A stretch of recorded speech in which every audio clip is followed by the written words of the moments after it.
Good morning students, मैं ममता शर्मा आदर्श निकेतन उच्च माध्यमिक विद्यालय में हिंदी अध्यापिका आप सभी बच्चों का हिंदी ऑनलाइन क्लास में हार्दिक स्वागत और अभिनंदन करती हूँ। आज हम अपनी पाठ्य पुस्तक वसंत भाग 2 से पाठ 12 का अध्ययन करेंगे, जिसका नाम है कंचा और जिसके लेखक हैं पी पद्मनाभन। पी पद्मनाभन ने कंचा नामक जो चैप्टर लिखा है उसमें अप्पा नामक एक मुख्य पात्र है, उसकी एकाग्रता और उसके कंचा से खेलना, इन सब बातों का वर्णन किया गया है। तो सभी स्टूडेंट अपने बुक निकाल लीजिए, पेंसिल निकाल लीजिए, और ताकि हम पेंसिल से उन महत्वपूर्ण बिंदु को रेखांकित कर सके जो हमारी परीक्षा की दृष्टि से उपयोगी हैं। तो चलिए स्टूडेंट सभी अपनी बुक निकाल लीजिए, हम अपने पाठ का अध्ययन करते हैं जिसका नाम है कंचा। तो शुरू करते हैं। वह है नीम के पेड़ों की घनी छांव से होता हुआ सियार की कहानी का मजा लेता आ रहा था। हिलते डुलते उसका बस्ता दोनों तरफ झूमता खनकता था। स्लेट कभी छोटी शीशी से टकराती थी तो कभी पेंसिल से। यूं वे सब उस बस्ते के अंदर टकरा रहे थे, मगर वह न कुछ सुन रहा था न कुछ देख रहा था। उसका पूरा ध्यान कहानी पर केंद्रित था, किसी मजेदार कहानी कौवी और सियार की। कि वह किसके लिए आ रहा है कि वह अप्पू के लिए कि वह नीम के पेड़ों की घनी छांव से होता हुआ सियार की कहानी का मजा लेता आ रहा था, और हिलते डुलते उसके जो बस्ते थे उनके दोनों तरफ से झूमता खनकता था। और स्लेट है वो कभी छोटी शीशी से टकराती थी तो कभी पेंसिल से। यूं वह सभी बस्ते से टकरा रहे थे, मगर वह कुछ भी नहीं सुन रहा था, क्योंकि उसका पूरा ध्यान केंद्रित था किसी मजेदार कहानी पर, कोए और सियार की तरह। सियार कोए से बोला, प्यारे कोए एक गाना गाओ, मैं तुम्हारा गाना सुनने के लिए तरस रहा हूँ। कोए ने गाने के लिए मुंह खोला तो रोटी का टुकड़ा जमीन पर गिर पड़ा। सियार उसे उठाकर 9-2-11 हो गया। सियार कोए से बोला कि प्यारे कोए जरा एक गाना तो गाओ, मैं तुम्हारा गाना सुनने के लिए तरस रहा हूँ। कोए ने गाना गाने के लिए जैसे ही मुंह खोला, उसका जो रोटी का टुकड़ा था वह जमीन पर गिर गया और सियार वह उसे उठाकर 9-2-11 हो गया। 9-2-11 होना यानी भाग जाना, ये एक मुहावरा है। 9-2-11 होना यानी भाग जाना। वह जोर से हंसा, बुद्धू कौवा। वह जोर से हंसा कि कितना बुद्धू कौवा था, यानी कितना मूर्ख कौवा था, जो सियार की बातों में आ गया और गाना गाने के लिए उसने अपना मुंह खोल लिया और उसकी रोटी का टुकड़ा नीचे जमीन पर गिर गया और सियार उसे लेकर भाग गया। वह चलते चलते दुकान के सामने पहुंचा। वहां अलमारी में कांच के बड़े बड़े जार कतार में रखे थे। उनमें चॉकलेट, पिपरमेंट और बिस्कुट थे। उसकी नजर उनमें से किसी पर नहीं पड़ी। क्यों देखे, उसके पिताजी उसे ये चीजें बराबर ला देती हैं। वह चलते चलते किसके दुकान के सामने पहुंचा कि एक दुकान के चलते चलते दुकान के सामने पहुंचा था, जहां पर अलमारी में कांच के बड़े बड़े जार रखे हुए थे। उनमें चॉकलेट था, पिपरमेंट था और बिस्कुट थे, लेकिन उसकी नजर इन सब पर नहीं पड़ी थी, क्योंकि उसके पिता है वो उसको बराबर ये चीजें लाकर देते थे। अब स्टूडेंट अपना एक छोटा प्रश्न, 1 नंबर का प्रश्न यहाँ से बनता है कि वहाँ अलमारी के कांच में बड़े बड़े जो जार थे जो कतार में रखे थे, उनमें क्या क्या रखा था। कि अलमारी के कांच में जार में क्या क्या रखा था, वो आप यहाँ से लगाएंगे। वहाँ अलमारी में कांच के बड़े बड़े जार रखे थे, जिनमें उनमें चॉकलेट, पिपरमेंट और बिस्कुट थे। अंडरलाइन कर लीजिए इसको, अपना 1 नंबर का प्रश्न यहाँ से बन रहा है। आगे बढ़ते हैं। फिर भी वह एक नए जार से उसका ध्यान आकृष्ट किया। वह कंधे से लटकते हुए बस्ते का फीता एक तरफ हटाकर उस जार के सामने खड़ा टुकुर टुकुर ताकता रहा। फिर भी उसने क्या किया, एक नए जार ने उसका जो ध्यान है वो आकर्षित कर लिया। कि वह कंधे से लटकते बस्ते का जो फीता था उसे एक तरफ हटाकर उस जार के सामने खड़ा हो गया और उसे टुकुर टुकुर ताकता रहा, यानी उसे एक तरफ देखता रहा। नया नया लाकर रखा गया है, इससे पहले उसने वह चीज यहाँ नहीं देखी थी। वह उसे इस तरह से देख रहा था क्योंकि उसने वह उस कि वह यहाँ अक्सर आया करता था। पूरे जाल में कंचे हैं, हरी लकीर वाले बढ़िया सफेद गोल कंचे, बड़े आंवले जैसे, कितने खूबसूरत हैं। अब तक ये कहाँ थे? शायद दुकान के अंदर। अब दुकानदार ने दिखाने के लिए बाहर रखा होगा। उस जाल में क्या थे जिसे वह अपूत है वो टुकुर देख रहा था। उसमें वो क्या थे? कंचे थे, और जिसमें हरी लकीर वाले थे, बढ़िया कंचे थे, सफेद गोल कंचे थे, और जो कैसे थे? देखने में आंवले जैसे थे, कितने खूबसूरत थे। अप्पू मन ही मन में सोचता है कि अब तक ये कहाँ थे? शायद दुकान में थे। अब दुकानदार ने भी दिखाने के लिए बाहर रखा होगा। उसके देखते देखते जाल बड़ा होने लगा। वह आसमान सा बड़ा हो गया और वह भी उसके भीतर आ गया। वहां कोई लड़का तो नहीं था, फिर भी उसे वही पसंद था। छोटी बहन के हमेशा के लिए चले जाने के बाद वह अकेले ही खेलता था। वह जब देखता है, वह वो कंचों को देखने लगता है, तो वह अप्पू है वो उनके कंचों की कल्पना में समाने लग जाता है।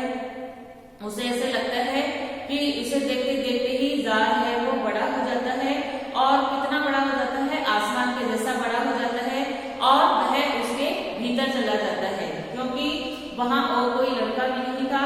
फिर भी उसे वह पसंद था। अप्पू की एक छोटी बहन थी जो हमेशा के लिए संसार से चली गई थी। उसके संसार से चले जाने के बाद अप्पू है वो एकदम अकेला हो गया था। वह कंचे चारों तरफ बिखेरता मजे से खेलता रहा। वह जब अप्पू है मन की अपनी कल्पना में समा जाता है, तब वह देखता है कि कंचे हैं वह चारों तरफ बिखरे हैं, और वह मजे से खेल रहा है।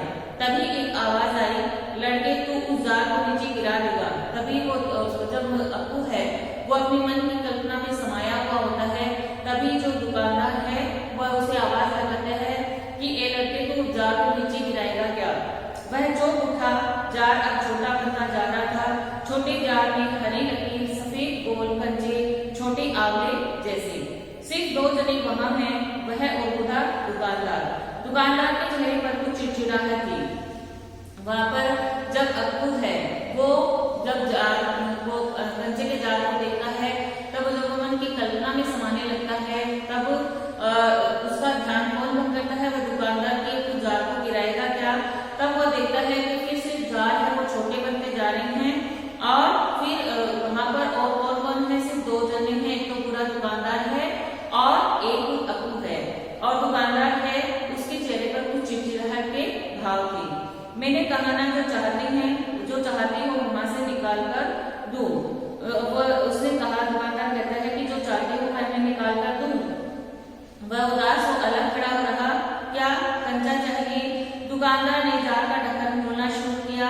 उसे निषेध में सिर हिलाया। दुकानदार ने उसे देखा कि वह कंचे को ध्यानपूर्वक देख रहा है, तो उसने उससे पूछा कि तुम्हें कंचा चाहिए? तब उसने क्या जाल में हाथ डालता है, तब वह निषेध में सिर हिलाता है कि नहीं, मुझे कंचे नहीं चाहिए।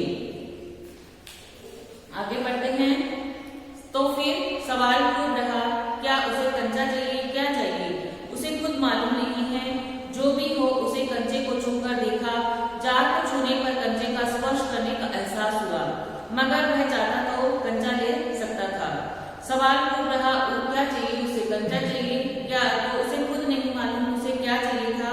जो भी वो उसे कंचे को छूकर देखा। जाल को छूने पर कंचे का जो स्पर्श था, वो स्पर्श करने का जो एहसास हुआ, मगर वह चाहता तो कंचा ले सकता था। प्रश्न अपना बन रहा है कि जो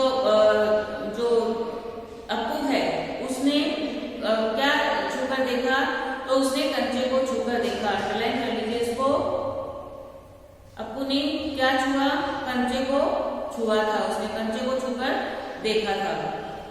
लिया होता तो स्कूल की घंटी सुनकर वह बस्ता थामे में दौड़ पड़ा। जब उसने देखा कि स्कूल की घंटी बज गई है, तो उसने अपना बस्ता थामा और दौड़ पड़ा। देर से पहुंचने वाले लड़कों को पीछे बैठना पड़ता ही है। उस दिन वही सबके बाहर पहुंचा था, इसलिए वह चुपचाप पीछे की बेंच पर बैठ गया। अब प्रश्न 1 नंबर का अपना यहाँ से भी बनता है कि देर से पहुंचने वाले लड़कों को कक्षा में कहाँ बैठना पड़ता है? तो अंडरलाइन कर लीजिए इसको। देर से पहुंचने वाले लड़के को पीछे बैठना पड़ता है, यानी क्लास में जो सबसे पीछे बेंच होती है वहां पर बैठती है, जो समय से चले जाते हैं वो आगे बैठ जाते हैं।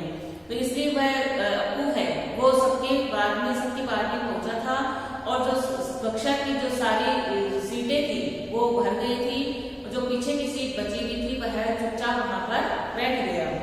सब अपनी अपनी जगह पर हैं, रामन अगली बेंच पर है, वो रोज समय पर आता है। तीसरी बेंच की आखिर में मल्लिका के बाद अम्मू बैठी है। जॉर्ज दिखाई नहीं पड़ता। लड़कों के बीच जॉर्ज ही सबसे अच्छा कंचे का खिलाड़ी है। कितना भी बड़ा लड़का उसके साथ खेले जॉर्ज से मात खाएगा। हारने पर तो यूं ही विदा नहीं हो सकता। हारे हुए को अपनी बंद मुट्ठी जमीन पर रखनी होगी, तब जॉर्ज कंचा चलाकर बंद मुट्ठी के जोड़ों की हड्डी तोड़ेगा। वह देखता है कि सभी आ चुके हैं, लेकिन जॉर्ज दिखाई नहीं पड़ता है। लड़कों के बीच जो जॉर्ज है वह कंचे का सबसे अच्छा खिलाड़ी है। कितना भी बड़ा लड़का उसके साथ खेले, जॉर्ज से वह मात नहीं खा सकता, क्योंकि वह कंचे खेलने में बड़ा एक्सपर्ट है। जॉर्ज क्यों नहीं आया? अरे हाँ, जॉर्ज को बुखार है ना, उसे रामन ने सूचना दी थी, उसने मल्लिका को सब बताया था। जॉर्ज का घर रामन के घर के रास्ते में पड़ता है। प्रश्न अपना यह भी बनता है कि जॉर्ज है वह उस दिन स्कूल क्यों नहीं आया था? जॉर्ज इसलिए नहीं आया था क्योंकि उसे बुखार था। इसे अंडरलाइन कर लीजिए। दूसरा अपना प्रश्न बनता है कि जॉर्ज का घर कहाँ पर पड़ता है? तो जॉर्ज का घर है वो रामन के घर के रास्ते में पड़ता है। इसको भी अंडरलाइन कर लीजिए आप लोग कि जॉर्ज का घर है रामन के घर के रास्ते में पड़ता है। अप्पू कक्षा की तरफ ध्यान नहीं दे रहा है। मास्टर जी, उसने हड़बड़ी में पुस्तक खोलकर सामने रख ली। रेलगाड़ी का सबक था। रेलगाड़ी पृष्ठ 37 घर पर उसने ये पाठ पढ़ लिया था। वह अप्पू कक्षा की तरफ ध्यान नहीं देता है। मास्टर जी जब कक्षा में आ जाते हैं तो वह अपनी हड़बड़ी में अपनी पुस्तक को खोलकर सामने रख लेता है और रेलगाड़ी का सबक था, यानी जो मास्टर जी थे वो रेलगाड़ी का पाठ पढ़ा रहे थे और बता रहे थे कि पृष्ठ 37 है घर पर। उसने अप्पू ने यह पाठ पढ़ लिया था। मास्टर जी बीच बीच में बेंच से मेज ठोकते हुए ऊंची आवाज में कह रहे थे, बच्चों, तुम में से कोई ने रेलगाड़ी देखी होगी। उसे भाप की गाड़ी भी कहते हैं, क्योंकि उसका यंत्र भाप की शक्ति से चलता है। भाप का मतलब पानी से निकलती भाप से है। तुम लोगों के घरों के चूल्हे में भी। मास्टर जी रेलगाड़ी का पाठ पढ़ा रहे थे, इसलिए बीच बीच में बेंच से मेज ठोकते ऊंची आवाज में कह रहे थे कि बच्चों, तुमने भी कहीं रेलगाड़ी देखी होगी। उसे भाप की गाड़ी भी कहते हैं, क्योंकि उसका जो एक यंत्र होता है वो भाप की शक्ति से चलता है। भाप का मतलब क्या होता है? पानी निकलती भाप से। तुम लोगों के घरों में भी चूल्हे में भी तुमने पानी रखते हो तो उसमें भाप निकलती है, वो ये समझाना जा रहे थे। अप्पू ने भी सोचा उसने रेलगाड़ी देखी है, छुप यही रेलगाड़ी है, वह भाप की गाड़ी का मतलब। तब अप्पू सोचता है कि मास्टर जी है उसी रेलगाड़ी की बात करते हैं जो छुप चलती है। इसी छुप चलने वाली रेलगाड़ी की मास्टर जी बात कर रहे हैं। यह भाप की गाड़ी का मतलब। मास्टर जी की आवाज अब कम ऊंची थी। वे रेलगाड़ी के हर हिस्से के बारे में समझा रहे थे। मास्टर जी की आवाज कम ऊंची क्यों थी? ये प्रश्न यहाँ से बन रहा है। अप्पू के मास्टर जी की आवाज कम ऊंची कब थी? मास्टर जी की आवाज ऊंची कम उस समय थी जब वह रेलगाड़ी का पाठ पढ़ा रहे थे।